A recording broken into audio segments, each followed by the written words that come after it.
After over 25 years of investing in real estate, and now seeing AI enter the picture, here's how I actually think about it. If you're not paying attention to this, there could be a real chance you fall behind without realizing it. AI is everywhere right now, and if you're investing, you're probably asking some version of this. Is this going to change how I invest?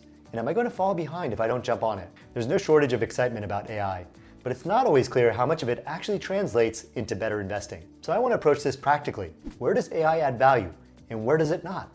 Because you don't want to waste your time, but you also don't want to miss the opportunity. When I look at where AI might add value in real estate investing, I don't think there's one clear answer. It's still early and things are evolving, but there are a few areas where I can start to see how it could be useful. The first is finding deals. AI can help you process a lot more information quickly. You can scan listings, summarize markets, and filter through opportunities faster than you could manually. But the fundamentals of finding great deals don't change. The best opportunities still come from relationships, local knowledge, and deals that never hit the market. So AI might help you move faster in what's available publicly, but it probably doesn't replace the importance of being connected and having access to those off-market opportunities. And that distinction matters more than most people realize, especially if you're trying to get ahead, not just keep up. The second area is analyzing deals. AI can be helpful in speeding up underwriting. You can run scenarios, think through assumptions, and look at deals from different angles much more quickly. But what doesn't really change here is judgment. You still need to understand what makes a deal good or bad, and if anything, having faster answers just makes it more important that you know how to interpret them.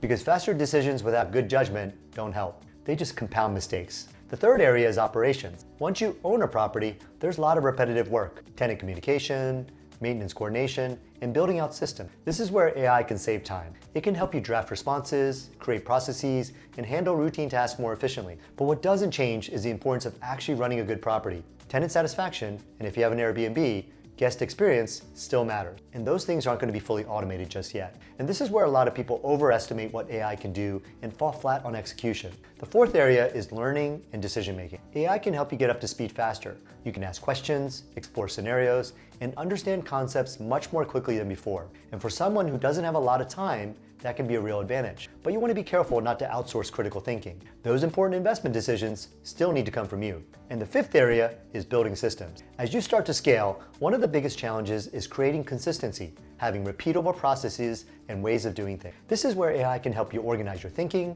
build systems, and operate more like a larger investor early on. But you still need to be the one making the important decisions around operation. So when I step back, AI isn't replacing anything fundamental in my real estate investing right now. I see it as a tool that can make you faster, more efficient, and more consistent, but only if the underlying fundamentals are already there. And that leads to the real question.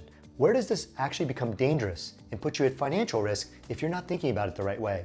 As useful as AI can be, I also think there are a few things to be careful about. Because it can make things faster and easier, but can also make it easier for you to make mistakes, especially if you're not paying attention. And those mistakes could be costly. The first is relying on it too much. AI can give you answers quickly, and sometimes those answers sound very confident, but that doesn't mean that they're always accurate or based on the right assumptions. Treat it as a tool, not a decision maker. You still need to understand what you're looking at and be able to validate it, because the moment you stop questioning it, that's when it starts costing you. The second is skipping the fundamental. If you're new to real estate investing, it can be tempting to lean on AI to do the heavy lifting. But if you don't understand what makes a good deal, faster and more efficient analysis does not help. In some cases, it can make things worse because you're making decisions more quickly without fully understanding them. The third is overcomplicating things. There are a lot of tools, a lot of features, and a lot of things you could be doing with AI, but that doesn't necessarily mean you should. At least right now, the value seems to come from using it in simple, practical ways, not trying to build overly complex systems. And this is where most people waste time doing more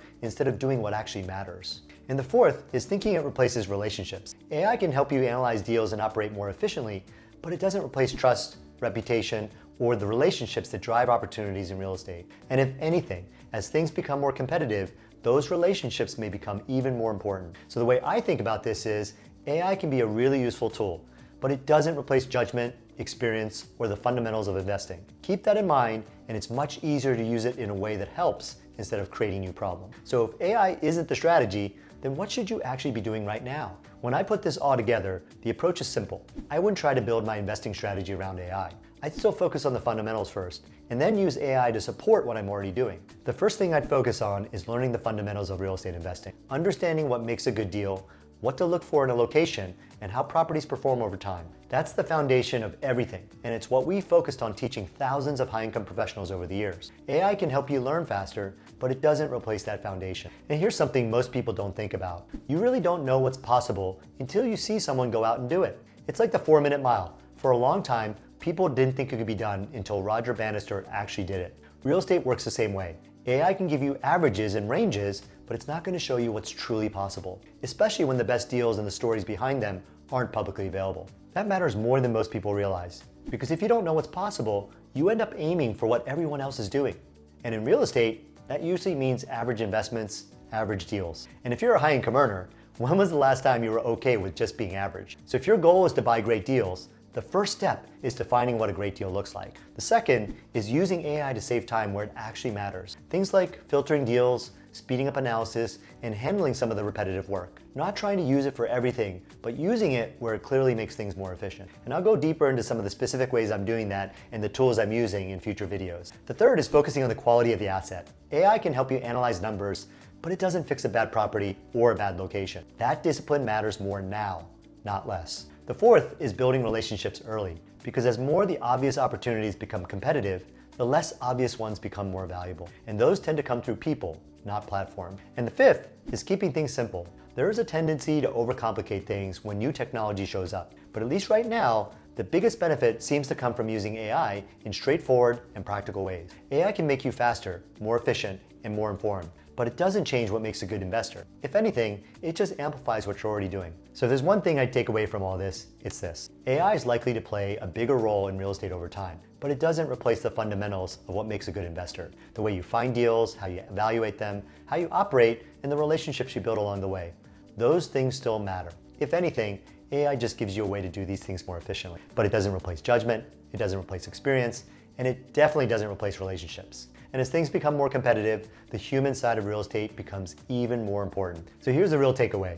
AI won't make you a great investor, but it will amplify whether you are one or not. So if you're thinking about getting started, or you're just trying to figure out what your next step should be, you don't have to do that on your own. If you'd like help putting together a strategy that fits your situation, you could book a free strategy call with our team and talk to a real person, not an AI bot. That's a chance to take a step back, look at where you are today and where you want to go, and what the right next move might look like for you. You'll find a link to that below, and we'd be happy to help. I'll see you in the next video.